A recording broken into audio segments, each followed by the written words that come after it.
अस्सलाम वालेकुम स्टूडेंट्स। आज हम करेंगे एक्सरसाइज 6.5 जिसका पहला क्वेश्चन है find the values of X Y and Z from the following right angle triangle. यानी कि आपको क्वेश्चन में राइट एंगल ट्राइंगल गिवन है, वहाँ से आपने वैल्यूज़ फाइंड करनी है एक्स वाई और जेड की। जैसे कि हमारे पास पहला क्वेश्चन ये है, इसमें हमारे पास ये ट्राइंगल है, सिर्फ वाई की वैल्यू गिवन है, एक्स भी अननोन जेड भी अननोन। हमने इन दोनों की वैल्यूज़ फाइंड करनी है। सबसे पहले हम क्या करेंगे, चेक करेंगे हमारे पास एंगल कहाँ पर बना हुआ है। एंगल बना हुआ है हमारे पास ए के ऊपर 30 डिग्री का। अब हमने पहले पढ़ा था कि 30 डिग्री या जहाँ पर भी एंगल बना हुआ हो उसके सामने वाली जो साइड होती है वो परपेंडिकुलर होती है, तो हमने इसको लिख लिया परपेंडिकुलर। फिर जो टेढ़ी साइड होती है, डायगोनल साइड होती है, वो होती है हाइपोटेन्यूज। और जिस पर एंगल बन रहा होता है, जहाँ से स्टार्ट हो रहा होता है एंगल, वो क्या होती है हमारे पास बेस। बेस और परपेंडिकुलर चेंज हो जाते हैं अकॉर्डिंग टू द एंगल्स। अगर इधर एंगल है तो ये परपेंडिकुलर है, अगर यहाँ का एंगल होगा तो इसके सामने वाला ये परपेंडिकुलर होगा। हाइपोटेन्यूज कभी चेंज नहीं होता है, दोनों केसेस में हाइपोटेन्यूज यही रहती है, डायगोनल लाइन, टेढ़ी लाइन। अच्छा जी, हमने क्या किया, अपने हिसाब से इसको परपेंडिकुलर, इसको बेस, इसको हाइपोटेन्यूज लिख लिया। अब उसके बाद हमने फाइंड करनी है एक्स और जेड की वैल्यूज़। चूंकि राइट एंगल ट्राइंगल है तो यहाँ पर लगेगा पाइथागोरस थ्योरम। पाइथागोरस थ्योरम हमारे पास है hypotenuse square is equal to perpendicular का स्क्वायर प्लस बेस का स्क्वायर। हाइपोटेन्यूज हमारे पास क्या है, जेड, हम लोगों ने लिख लिया जेड का स्क्वायर। फिर परपेंडिकुलर हमारे पास क्या है, एक्स, हम लोगों ने लिख लिया एक्स का स्क्वायर। बेस हमारे पास क्या है, वाई, वो हम लोगों ने लिख लिया वाई का स्क्वायर। लेकिन हमारे पास ना ही एक्स की वैल्यू गिवन है ना ही जेड की गिवन है, तो दो अननोन के होते हुए हम लोग फाइंड नहीं कर पाते पाइथागोरस थ्योरम। तो हम क्या करते हैं, थीटा इस्तेमाल करते हुए इनमें से कोई भी साइड फाइंड कर लेंगे और फिर उसके बाद पाइथागोरस थ्योरम पर आएंगे। उसका तरीका देखें। सबसे पहले आप लोगों ने देखना है कि आपको गिवन क्या है, तो हमें गिवन है बेस। फिर आपने चेक करना है कि ट्रिग्नोमेट्रिक रेशियोज में किस में हमारे पास सॉल्व करने से बेस आता है। तो हमारे पास एक कॉस थीटा आता है, cos theta is equal to B over H, और दूसरा होता है tan theta which is equal to P over B. तो इन दोनों के जरिए, इन दोनों में हमारे पास बी आता है। साइन के केस में हमारे पास बी नहीं आता, वो होता है पी ओवर एच। तो इन दोनों में से किसी को भी पकड़कर आप वैल्यू निकाल सकते हैं। तो मैंने पकड़ लिया cos theta is equal to B over H. Theta आपको यहाँ पर गिवन है 30 डिग्री, तो मैंने लिख लिया cos 30 is equal to, base हमारे पास क्या है, वाई, तो मैंने लिख लिया y, और एच हमारे पास क्या है, z, तो मैंने लिख लिया z। हमने 6.4 में वैल्यूज़ फाइंड की थी, कॉस थीटा, टेन थीटा, मतलब सारी वैल्यूज़ 0 डिग्री, 30, 45, 90, 60 सब पर। तो वही हमने याद रखते हुए चेक किया, तो कॉस 30 डिग्री हमारे पास होता है √3/2।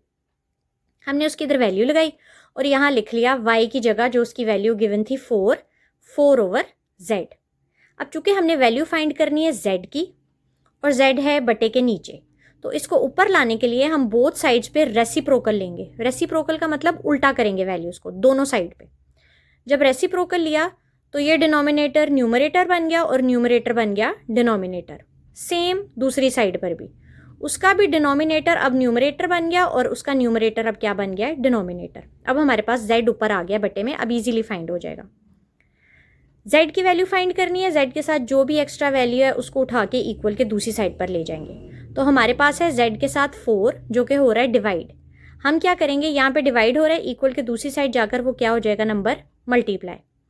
जब मल्टीप्लाई किया तो हमारे पास आ गया 4 2s are 8/√3, और साथ हमने लगा लिया सेंटीमीटर, क्योंकि हमारे पास जितनी भी साइड्स गिवन है वो सेंटीमीटर में गिवन है। तो हम एंड पे फाइंड करते हुए, जैसे एक्स फाइंड किया, जेड फाइंड किया तो सेंटीमीटर लगा लिया, उसके बाद जब एक्स फाइंड करेंगे तो भी उसके साथ सेंटीमीटर लगा लेंगे। अच्छा जी, अब वापस आ जाए पाइथागोरस थ्योरम पे। पाइथागोरस थ्योरम हमने कहाँ छोड़ा था, z² is equal to X square plus Y square. वो यहाँ पर इसलिए छोड़ दिया था क्योंकि हमारे पास x और z दोनों गिवन नहीं थे, सिर्फ y गिवन था। लेकिन हमने वो कॉस थीटा का फॉर्मूला लगाते हुए हम लोगों ने वहाँ से z फाइंड कर लिया, जो कि हमारे पास आया है 8/√3। हमने उसकी वैल्यू लगाई, उसका स्क्वायर लिखा, एक्स स्क्वायर वैसे का वैसे ही, यहाँ पर वाई की वैल्यू गिवन थी, वो हम लोगों ने लगा ली 4 और उसका लगा लिया स्क्वायर। यहाँ पर जब हमने 8 का स्क्वायर लिया तो हमारे पास आ गया 64, और जब √3 का स्क्वायर लिया तो वो कैंसिल होकर हमारे पास पीछे बच जाएगा ओनली 3। यहाँ पर एक्स स्क्वायर प्लस 4 का स्क्वायर लिया तो आ गया 16।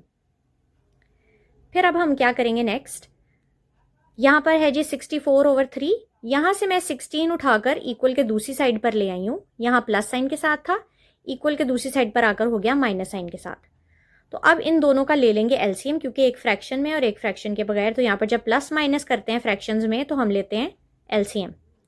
दोनों का एलसीएम लिया, यहाँ पर बटे के नीचे कुछ नहीं है, इसका मतलब है 1 है, तो 3 और 1 का एलसीएम लिया, आ गया हमारे पास 3। दोनों डिनोमिनेटर सेम है, ऊपर वाली वैल्यू वैसी की वैसी, और यहाँ पर जब डिनोमिनेटर में कुछ नहीं होता तो ये डिनोमिनेटर ऊपर जाकर मल्टीप्लाई हो जाता है, तो 3 और 16 को मल्टीप्लाई किया, आपके पास आ गया 48। उसके बाद 64 में से 48 माइनस किया तो हमारे पास आ जाता है जी 16/3। अब चूंकि हमें एक्स स्क्वायर की वैल्यू मिली है, एक्स की वैल्यू नहीं मिली और हमें एक्स की वैल्यू फाइंड करनी है, तो हम क्या करेंगे, बोथ साइड्स पर ले लेंगे अंडर रूट।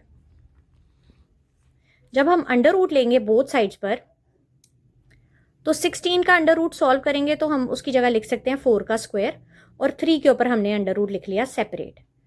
4 का स्क्वायर अंडर रूट के साथ कैंसिल हो गया, पीछे खाली 4 बच गया, और अंडर रूट 3 चूंकि सॉल्व नहीं होता तो वो वैसे का वैसे ही रह गया, और एक्स की वैल्यू हमारे पास आ गई 4/√3 सेंटीमीटर। अब चलेंगे क्वेश्चन नंबर 2 पे, जिसमें आपके पास ये फोटो गिवन है फिगर। हम क्या करेंगे, यहाँ पर लिखा हुआ है हमारे पास थीटा में π/4। हमने आपको पहले π/4 सॉल्व करना सिखाया था। पाई होता है 1/80, 1/80 को 4 पे डिवाइड करें तो हमारे पास आता है 45। तो ये एंगल कौन सा डिग्री हुआ, फिर 45 डिग्री। यहाँ पर आपको y की वैल्यू गिवन है विच इज़ √3 सेंटीमीटर, ना ही x गिवन है ना ही z गिवन है। अच्छा जी, हम क्या करेंगे, सबसे पहले तो एंगल के सामने वाले को रख लेंगे जी परपेंडिकुलर, तो एंगल के जो नीचे वाला है वो हो जाएगा बेस। फिर वो जो टेढ़ी लाइन है डायगोनल जा रही है वो हमेशा क्या होती है, हाइपोटेन्यूज। हमने इसको तीनों में बता दिया कि ये परपेंडिकुलर है, ये बेस है, ये हाइपोटेन्यूज है, ताकि आगे पाइथागोरस थ्योरम लगाते हुए या फिर वहाँ से सॉल्व करते हुए साइन कॉस थीटा हमारे पास इजीली हमें पता हो कि हमने किसकी वैल्यू कहाँ लगानी है। फिर हमने क्या किया, पाइथागोरस थ्योरम लिखा, hypotenuse square is equal to perpendicular का स्क्वायर प्लस बेस का स्क्वायर। हाइपोटेन्यूज z है, z स्क्वायर लिख लिया, परपेंडिकुलर y है, y स्क्वायर लिख लिया, बेस हमारे पास x है, x स्क्वायर लिख लिया। फिर चलें जी दूसरी साइड पे। अब हम दोबारा वो चेक करेंगे कि हमारे पास गिवन क्या है। दिस टाइम हमें परपेंडिकुलर गिवन है। हम चेक करेंगे कि साइन कॉज और टैन में से किस में आता है जी परपेंडिकुलर। तो परपेंडिकुलर आता है एक साइन में, सम पीपल हैव, और दूसरा आता है टैन में थ्रू प्रॉपर ब्रशिंग। तो आप इन दोनों में से किसी को भी यूज़ कर सकते हैं। मैंने सिंपल वाला साइन वाला यूज़ कर लिया, sine 45 degree. Sine theta is equal to p/h, तो थीटा हमारे पास क्या है इस टाइम 45 डिग्री, तो मैंने लिख लिया sine 45 is equal to p/h। Sine 45 की भी वैल्यू हम लोगों ने टेबल में याद की थी, वो है जी 1/√2 इज इक्वल टू p, आपके पास क्या गिवन है y, और आपके पास h क्या गिवन है z, मैंने लगा लिया y/z। y की वैल्यू आपके पास गिवन है √3, ये फिगर में y की जगह आप लोगों ने लगा लिया √3 और z वैसे का वैसे ही। दिस टाइम फिर जो चीज़ हमने फाइंड करनी है वो बटे के नीचे आ रही है, तो हम इसका ले लेंगे रेसिप्रोकल।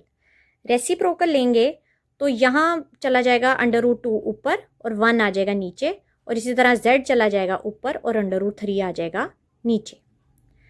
अब z की वैल्यू फाइंड करनी है, z हमें सेपरेट चाहिए, तो हम क्या करेंगे, z के साथ √3 डिवाइड हो रहा है, उसको इक्वल के दूसरी साइड ले जाएंगे, वहाँ जाके क्या हो जाएगा √2 के साथ मल्टीप्लाई। चूँकि दोनों अंडर रूट हैं, हमने एक अंडर रूट लिखकर दोनों वैल्यूज़ को आपस में कर लिया मल्टीप्लाई, 2 × 3, जो कि आपके पास आ गया √6, और हमने साथ लगा लिया सेंटीमीटर। अब हमारे पास z भी आ गया है और y भी आ गया है, सिर्फ x फाइंड करना है, वो हम कर लेंगे पाइथागोरस थ्योरम के थ्रू। यहाँ तक हम देख चुके थे पाइथागोरस थ्योरम, अब वैल्यूज़ लगाना स्टार्ट करेंगे। z हमने फाइंड कर लिया, उसकी जगह लगा लिया √6 का स्क्वायर, y की जगह लगा लिया √3 का स्क्वायर, और ये है x स्क्वायर। नेक्स्ट स्टेप में स्क्वायर अंडर रूट के साथ कैंसिल हो जाएगा, ये स्क्वायर भी अंडर रूट के साथ कैंसिल हो जाएगा। आपके पास पीछे बच जाएगा 6 और इधर बच जाएगा 3। आपको एक्स स्क्वायर की वैल्यू फाइंड करनी है। आप इसको यहाँ सेपरेट छोड़ेंगे, 3 को उठा के इक्वल के दूसरी साइड ले जाएंगे। 3 के साथ चूंकि यहाँ प्लस साइन था, वहाँ जाकर हो जाएगा माइनस साइन। 6 में से 3 माइनस किया 3। एक्स स्क्वायर की वैल्यू फाइंड नहीं करनी हमने, बल्कि किसकी करनी है, एक्स की। तो हम ले लेंगे बोथ साइड्स पर अंडर रूट। यहाँ का अंडर रूट कैंसिल हो गया स्क्वायर के साथ, और ये 3 का अंडर रूट चूंकि सॉल्व नहीं होता तो वो आ गया आपके पास under root 3 centimetre. Third question में आपके पास ये शेप गिवन है और यहाँ पर आपके पास ये क्या चीज़ गिवन है, दिस टाइम जेड गिवन है, यानी कि ये हाइपोटेन्यूस आपको गिवन है। आपने क्या किया, चेक किया जी, इस एंगल के सामने वाले को लिख लिया परपेंडिकुलर, जिससे एंगल स्टार्ट हो रहा था उसको लिख लिया बेस, और ये जो टेढ़ी लाइन है, डायगोनल लाइन है, इसको कह दिया जी ये हाइपोटेन्यूस है। फिर अब हम स्टार्ट करेंगे, पाइथागोरस थ्योरम लिखा, hypotenuse square is equal to perpendicular का स्क्वायर प्लस बेस का स्क्वायर, यहाँ पर उनकी वैल्यूज़ लगा दी। उसके बाद हम लोग आगे वापस चेक करने कि हमारे पास क्या चीज़ गिवन है। दिस टाइम हमारे पास हाइपोटेन्यूस गिवन है, तो हाइपोटेन्यूस चेक करेंगे कि किस किस ट्रिग्नोमेट्रिक रेशियो की वैल्यू में आता है।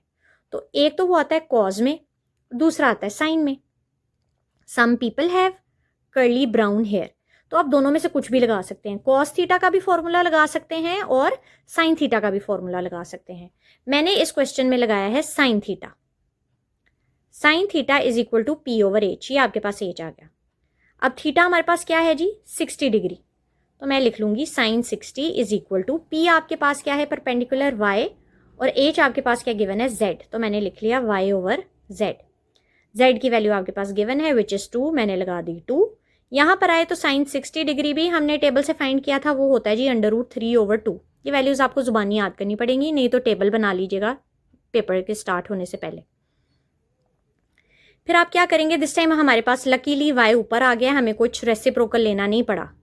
तो अब हम क्या करेंगे, y को सेपरेट करना है, तो 2 डिवाइड हो रहा है, इक्वल के दूसरी साइड जाकर हो जाएगा मल्टीप्लाई। ये मल्टीप्लाई होगा तो 2 नीचे डिनोमिनेटर में, 2 न्यूमरेटर में, ये दोनों हो जाएंगे कैंसिल। तो आपके पास पीछे आ जाएगा y is equal to under root 3 centimetre. अब हम पाइथागोरस थ्योरम पे आते हैं।